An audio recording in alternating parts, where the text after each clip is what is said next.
Hello दोस्तों। Time को manage करना हमेशा से ही चैलेंजिंग रहा है। कितनी भी प्लानिंग कर लो, 2-4 दिन के बाद गाड़ी वहीं आ जाती है जहां से शुरू की थी। और अब सोशल मीडिया इस पर चार चांद लगा रहा है। 1 मिनट देखो तो 1 घंटा कब निकल जाता है पता ही नहीं चलता। और जो काम करना था वो बस आज से कल, कल से परसों टलता ही रहता है। कभी कोई काम समय पर नहीं हो पाता है। समय की बर्बादी केवल एक बंदा ही नहीं कर रहा है, 99% लोग कर रहे हैं। एक्चुअल में ये एक आदत है। इस पर थोड़ा ध्यान दिया जाए तो हम अपने सभी काम समय पर कर पाएंगे। आज इस वीडियो में हम जानेंगे कि कैसे हम कम समय में भी ज़्यादा से ज़्यादा काम निकाल सकते हैं। टाइम मैनेजमेंट की ये बुक, जिसे डॉक्टर सुधीर दीक्षित जी ने लिखा है, इसमें इन्होंने समय प्रबंधन के 30 सिद्धांत दिए हैं। लेकिन मैं आपको इसमें से सिर्फ 5 सबसे बेस्ट सिद्धांत बताऊंगा जो मुझे अच्छे लगे। और ये सिद्धांत चाहे कोई स्टूडेंट हो, चाहे कोई जॉब करता हो, सभी के लिए फ़ायदेमंद होंगे। तो वीडियो शुरू करते हैं। इस बुक का 25वां सिद्धांत, जिसे मैंने पहले नंबर पर रखा है, वो है इंटरनेट पर समय बर्बाद न करें। फ्रैंकलिन फील्ड का कहना है, सफलता और असफलता के बीच की बड़ी विभाजक रेखा सिर्फ 5 शब्दों में बताई जा सकती है, जैसे कि मेरे पास समय नहीं था। इस सिद्धांत में ऑथर ये बताना चाहते हैं कि हम दिन भर का एक बड़ा हिस्सा इंटरनेट पर फिजूली बिता देते हैं। और आईडीसी के एक रिसर्च में ये बात सामने आई है कि युवा लोग हर हफ्ते 33 घंटे इंटरनेट पर बिताते हैं। मतलब रोज लगभग 5 घंटे इंटरनेट पर बिता रहे हैं।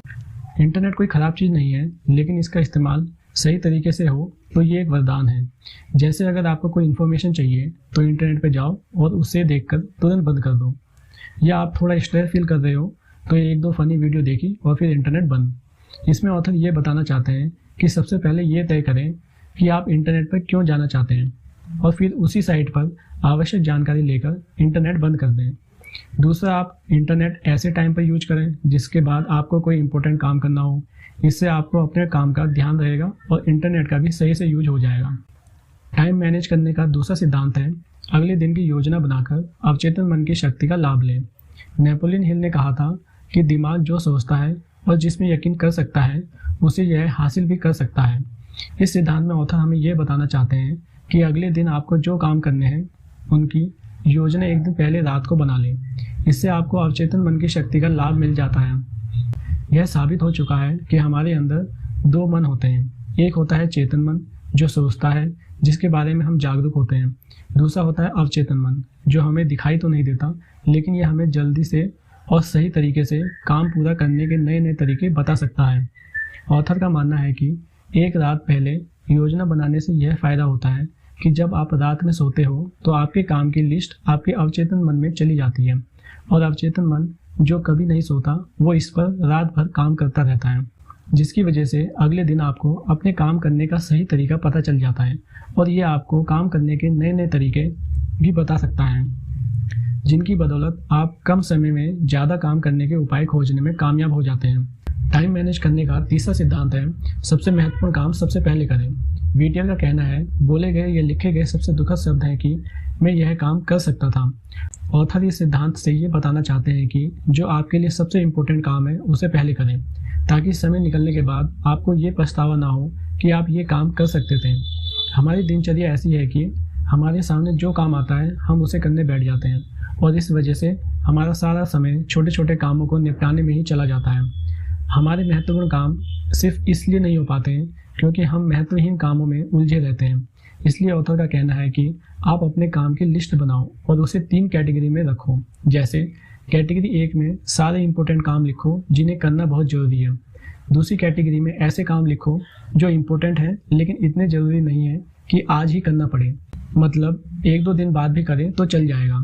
तीसरी कैटेगरी में उन नॉर्मल कामों को लिखो जो ना तो इम्पोर्टेंट है और ना ही ज़रूरी हैं।